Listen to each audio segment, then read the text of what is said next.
आपने मांग संख्या, आपस में चर्चा नहीं। कुमारी रीटा जी, आपने मांग संख्या 39 व 40 पर बोलने का मौका दिया, उसके लिए बहुत बहुत धन्यवाद। सभापति महोदय, मैं अपनी बात शुरुआत करूं अपने जिले और अपने विधानसभा क्षेत्र में स्वायत्त शासन द्वारा 2 साल में कराए गए कामों पर। झुंझुनू जिले के अंदर स्वायत्त शासन विभाग की पिछले 2 वर्ष की जो रिपोर्ट है वो एक बार 1 मिनट में अपनी बात रखना चाहूँगी। 2024-25 बजट में झुंझुनू जिले के लिए कुल 4 घोषणाएं हुई। 1 कार्य पूर्ण हुआ, 1 कार्य प्रगतिरत है और 2 कार्य अभी तक प्रारंभ नहीं हुए। ये तो है 24-25। 25-26 बजट में झुंझुनू जिले के लिए कुल 6 घोषणाएं करी। 1 कार्य पूर्ण हुआ, 1 कार्य प्रगतिरत है और 4 कार्य अभी तक प्रारंभ नहीं हुए। यानी सभापति महोदय 10 घोषणाएं कुल हुई, उसमें से 6 कामों का अभी तक कोई काम शुरू नहीं हुआ है। 20% काम हुए हैं और 20% प्रगतिरत है। अब मैं आऊँ अपने मंडावा विधानसभा, क्योंकि आपने समय कम कर दिया है। मंडावा विधानसभा की रखूँ सभापति महोदय सदन के अंदर, तो माननीय मंत्री महोदय का धन्यवाद दूंगी। मैंने भी इनसे रिक्वेस्ट करी थी, जन भावना भी थी। इन्होंने 25-26 के अंदर मलसीसर को नगर पालिका का दर्जा दिया, लेकिन माननीय सभापति महोदय 1 साल होने पर भी उसके अंदर कोई बजट का प्रावधान आपने नहीं करा। नगर पालिका कार्यालय के लिए कोई भूमि आवंटन नहीं हुई, तो कार्यालय तो कहाँ से, भवन का निर्माण कहाँ से होता। आपने 5 पद वहाँ पर स्वीकृत करे, वहाँ पर आपने ईओ लगा दिया और 1 क्लर्क और 1 ईओ के भरोसे वो नगर पालिका चल रही है। बहुत बड़ी जनसंख्या और बहुत बड़ा क्षेत्रफल है मलसीसर, और स्थिति वहाँ की इतनी दयनीय हो गई है क्योंकि पंचायत से जब आपने हटाया तो पंचायत राज ने अपना बजट वहाँ पर बंद कर दिया। वहाँ पर जेईएन है, आपने नगर परिषद झुंझुनू से वहाँ पे जेईएन को डेपुट करा है।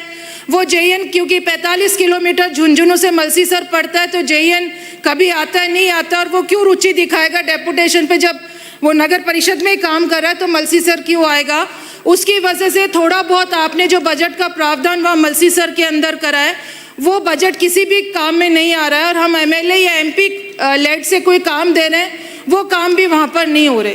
अभी पिछले दिनों जब बारिश हुई थी, बहुत ज़बरदस्त बारिश हुई, और मलसीसर कस्बे के अंदर क्योंकि सफाई का काम बिल्कुल ठप पड़ा है, नाली वगैरह सब सड़ रही हैं, कोई काम नहीं हुआ, तो नालियाँ और मोहल्ले पूरे पानी से भर गए।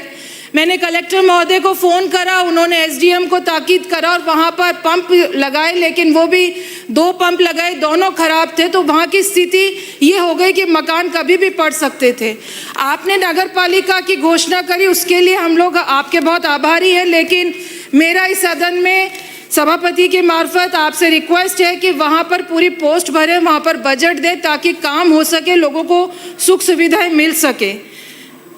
सभापति महोदय, यही हालात बिसाऊ के हैं। बिसाऊ नगर पालिका, वहाँ पर ईओ तो आपने परमानेंट अभी कुछ दिन पहले लगाए हैं, लेकिन जेईएन का पद जो है वो रिक्त चल रहा है। आपने एक जेईएन लगा रखा है जिसके पास 3-3 नगर पालिकाओं के चार्ज है। अब 3 नगर पालिकाओं के चार्ज होने पर वो अपने काम किस तरीके से कर सकता है, किस तरीके से वो अपने कार्यशैली के साथ इंसाफ कर सकता है, वो सोचने का विषय है।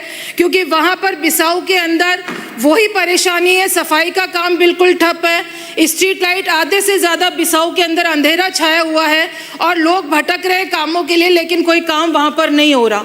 सभापति महोदय, अब मैं अपने मंडावा नगर पालिका पर आती हूँ। मेरा निर्वाचन क्षेत्र मंडावा है, और मंडावा जब मैं बोलती हूँ तो मैं अपने आप को बहुत गौरवान्वित महसूस करती हूँ। उसका कारण है सभापति महोदय कि मेरा मंडावा विश्व मानचित्र पर्यटक मानचित्र के ऊपर सबसे अग्रणी है, अपने भित्ति चित्रों के लिए और हवेलियों के लिए बहुत प्रसिद्ध है। और मुझे ये यहाँ पर बताते हुए खुशी होती है कि अमेरिका से एक प्रतिष्ठित ट्रैवल मैगजीन छपती है जिसका नाम है कॉन्डे नॉस्ट ट्रैवलर, और इस मैगजीन ने मई 2023, आई रिपीट मई 2023 के अपने अंक में दुनिया के 50 सबसे सुंदर शहरों की सूची में मंडावा को 3रा स्थान दिया। सभापति महोदय, मंडावा उस सूची के अंदर भारत देश का एकमात्र शहर था जो सूची के अंदर आया। लेकिन आज स्थिति आप देखें मंडावा की, आपने 25-26 में राजस्थान के 16 शहरों को केंद्र की स्मार्ट सिटी बनाने की, जो केंद्र की स्मार्ट सिटी योजना है उसके तर्ज पर क्लीन एवं इको सिटी को डेवलप करने के लिए, विकसित करने के लिए अगले 3 वर्ष के लिए 900 करोड़ रुपए का प्रावधान करा और उसमें मेरे मंडावा को 30 करोड़ रुपए का आवंटन हुआ। मंत्री महोदय, 1 साल बीत गया, अभी तक रूडिस्को ने वहाँ पर ऐसी कोई कार्रवाई नहीं करी जिससे वहाँ के स्थानीय लोगों को लगे कि हमें 30 करोड़ रुपए आवंटन हुआ है और हमारे क्षेत्र को कुछ सौंदर्यीकरण होगा, इको फ्रेंडली बनाएंगे। आपके जो स्वायत्त शासन विभाग की गाइडलाइन है उसमें एक सिटी लेवल की कमेटी बनाना अनिवार्य है और उसके अंदर जो स्टेक होल्डर्स होते हैं वो उसकी जानकारी, उस समिति की जानकारी उन लोगों की होती है। उस स्टेक होल्डर में एक विधायक भी होता है, लेकिन आज दिनांक तक उस समिति का क्या हुआ, गठित हुई नहीं हुई है, उसकी कोई मीटिंग हुई है नहीं हुई है, उसकी जानकारी न वहाँ के स्थानीय लोगों को है न मुझे आज तक इसकी जानकारी मिली है। मेरा आपसे निवेदन है, इस पे आप जानकारी प्राप्त करें और जितना जल्दी हम लोग काम करवा दें, क्योंकि वहाँ पर जो पर्यटक आते हैं, यहाँ पर जो पर्यटक आते हैं, क्योंकि पर्यटकों की नगरी कहलाती है और बहुत देश विदेश में मशहूर है, हर बजट के अंदर, चाहे वो बीजेपी की सरकार हो, पिछली बार जब वसुंधरा जी की सरकार थी, उससे पहले गहलोत जी की सरकार थी, पिछली बार फिर हमारी सरकार थी, अब आपकी है, सौंदर्यीकरण के नाम पर मंडावा के अंदर हम करोड़ों रुपए का बजट देते हैं। लेकिन दिक्कत इस चीज़ की है सभापति महोदय कि वो जो सौंदर्यीकरण का पैसा है वो एक विशेष स्थान पर लगा देते हैं और सारी जो राजनीतिक कार्य होते हैं वो विशेष स्थान जो वहाँ का गढ़ है वहाँ से चलते हैं। ठाकुर केसरी सिंह जी जब जीवित थे, उनकी एक प्रतिष्ठा थी, सब लोग उनको बहुत मानते थे और वो बिना भेदभाव के मंडावा के अंदर काम करवाते थे। लेकिन अब स्थिति बिल्कुल विपरीत हो गई है। आपको इस पर ध्यान देना चाहिए, क्योंकि जो बाजार है उसके अंदर आज दिनांक तक कोई भी सौंदर्यीकरण का काम नहीं हुआ। वहाँ पे पर्यटकों को आकर्षित करने के लिए हम वहाँ पर कुछ हमारी जो वहाँ की मशहूर चीज़ें हैं, बंदेज है, उस तरीके की कोई दुकान लगाई जाए, उस तरीके का कोई वहाँ प्रदर्शन किया जाए, ये स्थिति आज तक मंडावा में नहीं हुई। हमने पिछली बार वहाँ पर पर्यटक भवन बनाने का सोचा था, गेस्ट हाउस, लेकिन उसका भी आज तक अता पता नहीं है। तो मेरा आपसे निवेदन है कि आप इस पे थोड़ा सा ध्यान दें, मंडावा को और सुंदर बनाएं, इसके अंदर हम लोगों का भी सहयोग रहेगा। सभापति महोदय, RUIDP चरण 4 ट्रेंच फर्स्ट के अंतर्गत मेरे मंडावा के अंदर 94 करोड़ का सीवरेज का काम हुआ और जल पूर्ति का काम हुआ। काम हो गया, उसके बाद जिस कंपनी ने काम करा उसने हैंड ओवर कर दिया, लेकिन आज स्थिति ये है, उसका 10 साल का गारंटी पीरियड है, लेकिन आज स्थिति ये है कि वहाँ के जो मेन होल्स जो बने हुए हैं वो बिल्कुल ब्लॉक हो गए हैं, गंदा पानी सड़कों पे आ रहा है और जो सफाई वहाँ पर जिसको भी ठेका दे रखा है, वो जो नाला साफ करते हैं, वहाँ पे सीवरेज को साफ करते हैं, तो वो सारा का सारा कचरा सड़क पे डाल देते हैं। फिर कहीं से पानी आता है या बारिश आती है तो वो सड़क पे फैल जाता है और कीचड़ की स्थिति हो जाती है, बदबूदार कीचड़ वहाँ पर हो जाता है। तो मेरा आपसे निवेदन है कि आप इस पर ध्यान दें और इस पे जो कमी रही है उसको दूर करें, क्योंकि तकनीकी कमी हो सकती है, उसको दूर करा के और वहाँ पे साफ सफाई पर ध्यान दें। सभापति महोदय, बहुत इम्पॉर्टेंट है, मैं सिर्फ 2 मिनट चाहूँगी, आप घंटी नहीं बजाना। मेरे मंडावा के अंदर ईओ का पद रिक्त है, मैं आपसे मिली भी थी, और जिसको ईओ का चार्ज दे रखा है वो एक बाबू है और वो बाबू वहाँ पर राजनीतिक दबाव के अंदर आके काम करता है। 10 महीने से वहाँ पर नगर पालिका की मीटिंग नहीं होने दी, नगर पालिका की मीटिंग नहीं हुई, जो लोगों के हितों के जो फैसले होने थे वो नहीं हुए।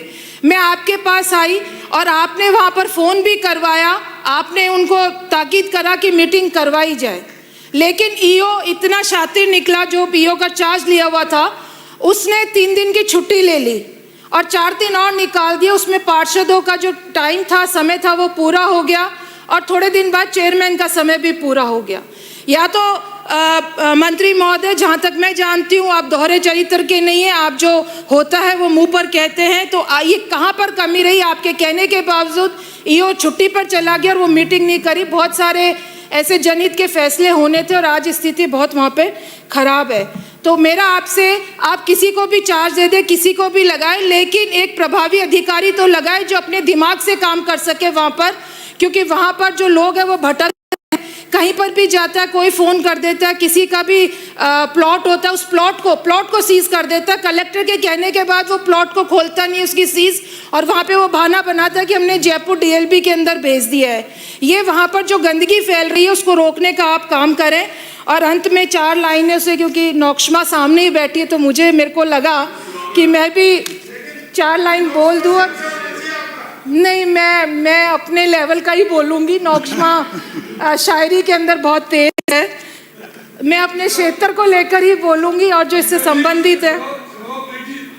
ठीक है, वो रहनुमा है मगर रास्ता नहीं जानते, वो रहनुमा है मगर रास्ता नहीं जानते, पाँवों का जो है धूल से वो वास्ता नहीं जानते। हुकूमत का दावा है गली गली से वाकिफ होने का, हुकूमत का दावा है गली गली से वाकिफ होने का, मेरे मंडावा बिसाऊ मलसीसर का मगर वो रास्ता नहीं जानते।